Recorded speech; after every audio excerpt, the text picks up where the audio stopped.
పొగాకు చేనులోనేమో మెయిన్ పొగాకే, ఆకుతోటే కదా వ్యాపారం చేసేది. అంటే పంట కూడా ఆకే. చూడండి పురుగులు ఎలా తినేస్తున్నాయో.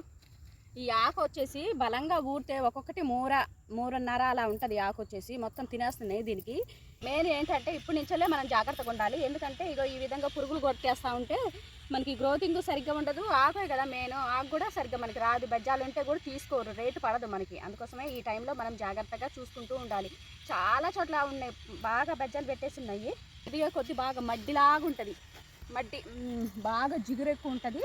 అది మనం పట్టుకున్నా కూడా చేతులు బట్టలన్నీ నల్లగా అయిపోతాయి. పొగాకుకి అంత మడ్డిలాగా ఉంటుంది. అది ఈ ఆకు మీద ఉండే వెనక వైపు ఉంటుంది. దీనికంతా మడ్డి జిగురు బంకలాగా ఉంటుంది. దానివల్లే వెయిట్ వస్తూ ఉంటుంది. ఆకుకు కూడా వెయిట్ దానివల్లే వచ్చింది.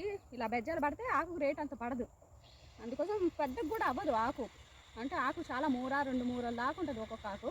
అంటే మేము చేను మొత్తం తిరుగుతున్నాము. చూడండి ఈ లైన్ ఎంత బాగుందో, హెల్దీగా ఉంది. ఆకు చూడండి ఎలా ఎదుగుతుందో. ఆకు ఎదిగి ఈ విధంగా అసలు ఎంత ఆనందంగా వస్తూ ఉంటుందో రైతుకు కూడా అంతే ఉంటుంది. ఇక ఇలా బెజ్జాలు ఉంటే కానీ వేస్ట్ అయ్యిద్ది, అంత రేటు పడదు మనకి. కొన్ని చోట్లేమో అసలు చనిపోయినాయి, కొన్ని చోట్ల గ్రోతింగ్ బాగుంది. ఒక్కొక్క మొక్క ఎదిగితే ఇంత హైట్ ఎదుగుతూ ఉంటుంది. కింద నుంచి కట్ చేసుకుంటూ వస్తారు. పొగాకు వచ్చేసి దీన్ని వచ్చేసి వర్జీనియా రకం అంటారు. బేరంలో 2 రకాలు ఉంటాయి నాకు తెలిసి. ఒకటేమో బాయిల్ చేస్తారు, ఒకటేమో తోటలో ఆరేస్తారు. తోటలో దండాలు కట్టి ఆరేస్తారు. ఇదేమో బాయిల్ చేసే రకం.